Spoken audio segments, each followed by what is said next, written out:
유튜브를 하면서 내가 어떤 카메라를 쓸까요? 라고 질문하시는 분들, 처음 시작하시는 분들에게는 진짜 최고의 카메라가 아닐까 생각을 해봅니다.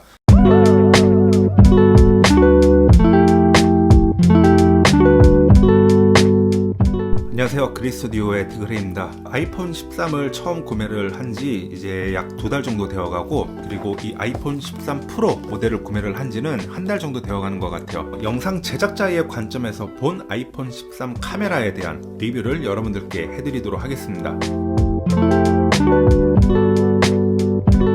저는 인덕션 모델의 최초라고 할 수 있는 이 아이폰 11 모델을 사용을 했었어요. 이제는 모바일의 카메라 성능이 미러리스를 대체할 날이 조만간 머지않아 오겠다라는 생각을 그때도 했었거든요. 제 예상보다 굉장히 빠르게 그 시대가 온 것 같아요. 바로 이제 이 모델을 보면서 그런 생각을 많이 느끼고 있는데, 제가 이 아이폰 11 모델을 사용을 할 때는 제가 굉장히 이제 좀 아쉬웠던 부분이 뭐냐면은, 빛이 조금만 부족한 환경이라던가 좀 야간에서 촬영을 하거나 이렇게 하면은 노이즈가 굉장히 많이 끼거나 아니면은 노이즈 리덕션을 과하게 먹여가지고 이미지의 디테일이 막 이렇게 수채화 보듯이 뭉개지는 그런 경향이 있었어요.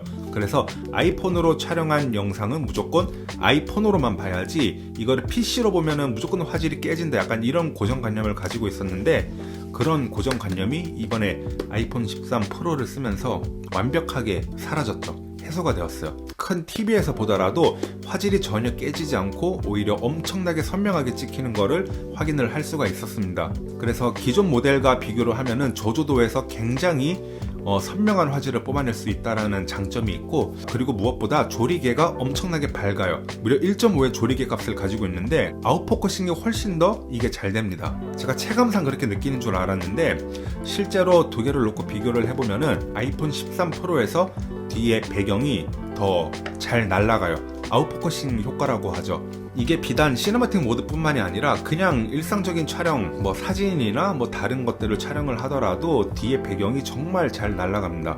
스마트폰의 광학적 성능의 한계다라고 하면은 배경이 날아가지 않는 점, 뭐 그런 점을 저는 이제 예로 들었었는데, 이 모델을 사용을 하면서 그런 생각도 많이 사라졌어요.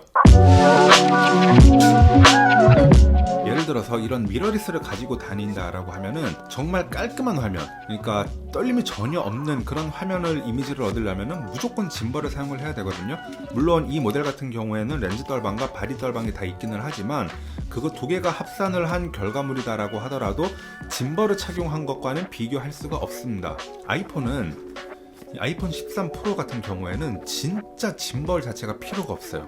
많은 분들이 뭐 이거는 리뷰 영상 보셔서 이제 아시겠지만, 스마트폰을 사용을 하면서 짐벌은 전혀 필요하지가 않아요. 뭐 로우 앵글로 촬영을 하거나 뭐 특수한 목적으로 촬영을 할 것이 아니다라고 하면은 짐벌이 진짜 필요가 없는 모델입니다. 손떨림 옵션 하나는 정말 기가 막히게 화면의 떨림을 잡아주죠. 그리고 이제 아이폰 13에서 추가된 시네마틱 모드 얘기를 안 할 수가 없는데, 이 시네마틱 모드는 기본적으로 HDR이 적용이 되어 있어요. 그래서 HDR 편집이 가능한, 예를 들어서 뭐 다빈치 리졸브 스튜디오 버전이라던가 파이널 컷 프로 같은 데서 이제 영상을 불러와가지고 편집을 하면은 일반적인 SDR 촬영본보다 HDR 촬영본이 훨씬 더 많은 컬러 정보와 노출 정보를 가지고 있어요. 그래서 후보정을 할 때 보더라도 엄청나게 풍부한 색상을 표현을 할 수가 있습니다. 제가 지금 들고 있는 이 카메라가 굉장히 좋은 카메라거든요. 후지의 S10 모델인데, 이게 아무리 4K로 촬영을 한다 하더라도 결국에는 이 색상 정보는 8비트 정보입니다.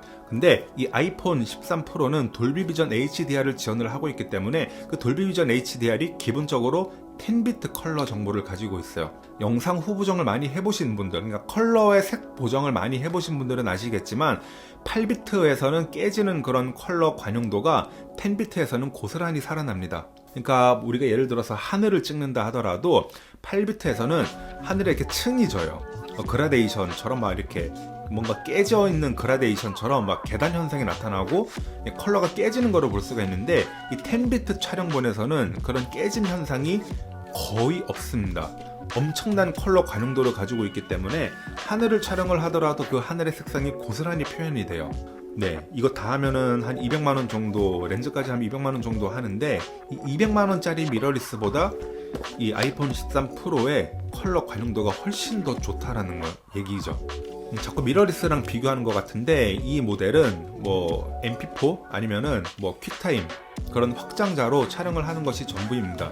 근데 이 아이폰 13 프로는 무려 프로레스 코덱까지 지원을 해요. 이미지 센서 얘기가 안 나올 수가 없는데, 센서가 물론 크면은 뒤에 배경이 잘 날아가고 뭐 노이즈가 줄어들고 그런 장점들이 있어요. 그래서 풀프레임이 그런 면에서 굉장히 장점을 보이고 있죠.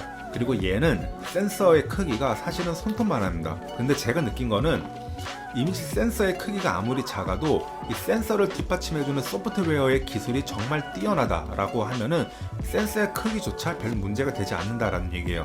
실제로 이 아이폰의 센서는 진짜 이만합니다. 손톱만 해요. 이런 미러리스가 가지고 있는 센서보다 현저하게 작은 크기죠. 그런데 웬만한 미러리스보다 훨씬 더 깔끔하게 영상이 찍히고, 거기다가 애플 프로레스 코덱도 가지고 있고 10비트 촬영도 가능해요. 그러니까 최신 영상 기술이다라고 할 만한 것들은 모조리 이 기계 안에 집약되어 있다라는 얘기인 거죠.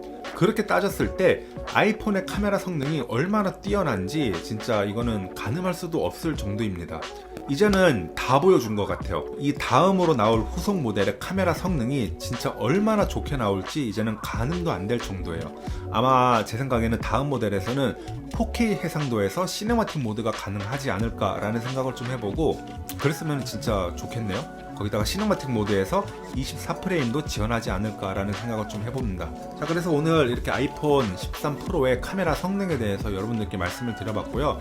너무너무 사실 저는 그렇게 말씀드리고 싶은 게, 유튜브 처음 시작하는데 카메라 어떤 거 쓸까요? 라고 질문하시는 분들한테 저는 진짜 그냥 이거 쓰라고 말씀드리고 싶거든요. 왜냐면 얘로 촬영을 못할 게 없잖아요. 얘로 촬영을 못할 수 있는 컨텐츠가 뭐가 있죠?